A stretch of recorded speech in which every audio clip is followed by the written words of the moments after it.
Ano naman po yung mga natatanggap na benepisyo ng mga kasama po sa kooperatiba? Marami ng kooperatiba ang naitatag sa buong Pilipinas o sa bayan ng Nueva Ecija. Subalit, marami ring kooperatiba ang sa ngayon ay wala na o hindi na nag-ooperate dahil sa mga iba't ibang problema o suliranin.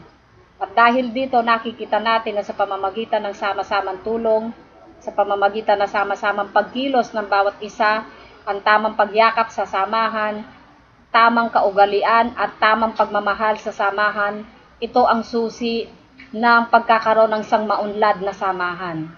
So ano ang nating natatanggap na benepisyo sa pagiging bahagi ng isang samahan?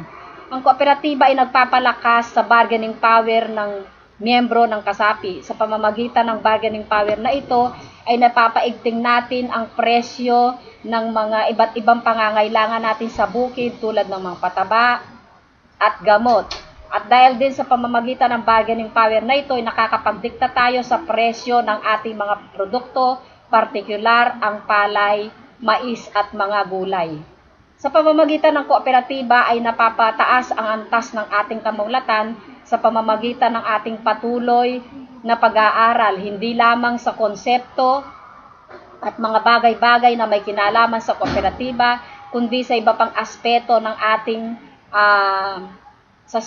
ating katauhan, tulad po sa aspeto ng ating aspetong espiritual at social values na kailangan po natin upang patuloy tayong magkaroon ng magandang relasyon sa ating kapwa.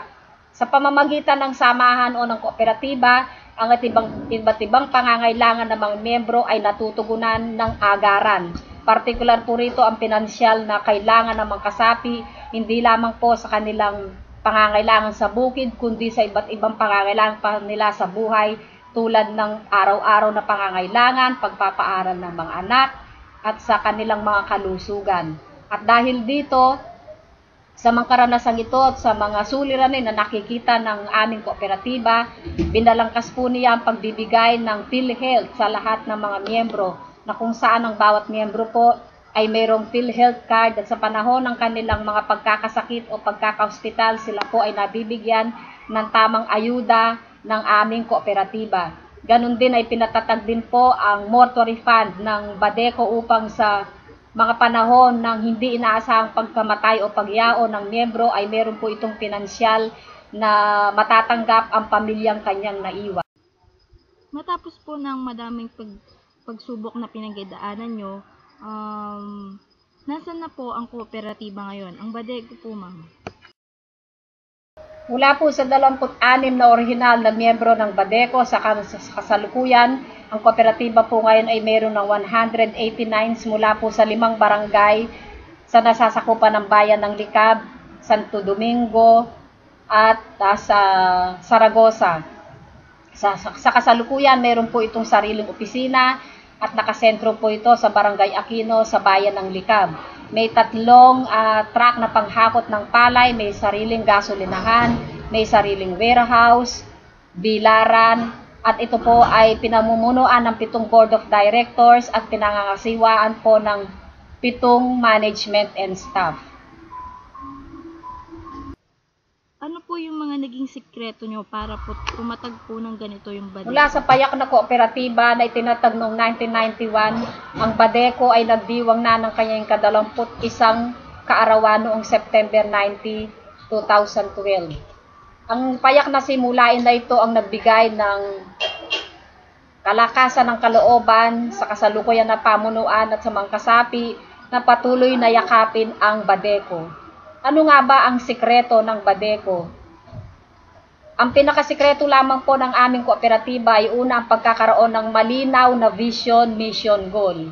Pagkakaroon ng malinaw na pangitain, layunin, at pangarap ng kasapian. Pangalawa, ito po ay may malinaw na struktura o balangkas na kung saan ay malinaw na naunawaan at naintindihan hindi lamang ng opisyal kundi ng buong kasapian kung saan sila nakatayo at malinaw sa kanila ang kanilang manggampanin at responsibilidad.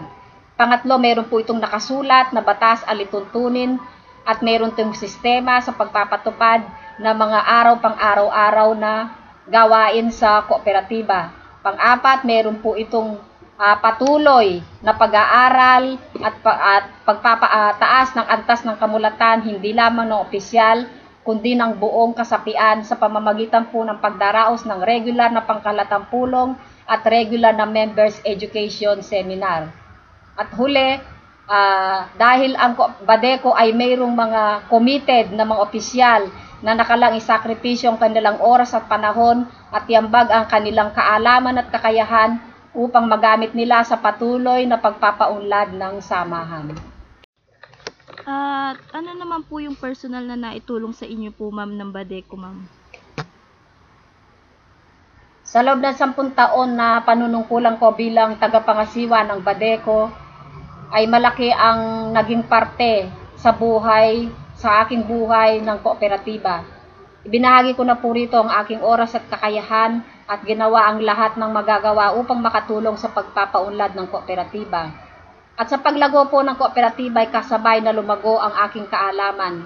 Kasabay kong natutunan ang maraming mga bagay, kasabay kong natutunan ang pakikisalamuha at pakikisama sa tamang pamamaraan sa lahat ng uri ng mga tao. Nagkaroon ako ng mas malawak na pananaw at magkaroon ng mas malawak na prospektibo sa buhay kaakibat ng aking matagal na pananatili sa kooperatiba. Ang pinansyal na tulong ay pangalawang bahagi lamang ng naitulong sa akin ng kooperatiba. Pero ang higit na mahalaga ay yung pagpapaunlad ng aking katauhan, hindi lamang ng aking pagpapaunlad ng aking kaalaman, kundi kaakibat po nito ay ang pagkasabay at kaakibat ay ang pagpapaunlad ng aking spiritual na aspeto ng aking buhay.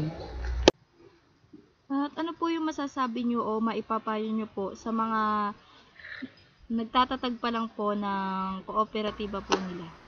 Ang kasaysayan ng Badeco ay sa lamang pagpapatunay na sa sama-samang pagkilos at sa sama-samang paggawa ay walang imposible. Tulad ng isang walis tingting, kung nag-iisa lamang ito ay hindi makakawalis. Subalit kung ito ay pinagsama-sama, wala pong bagay na magagawa ito dahil nasa pagkakaisa ang ikatatagumpay ng anumang samahan.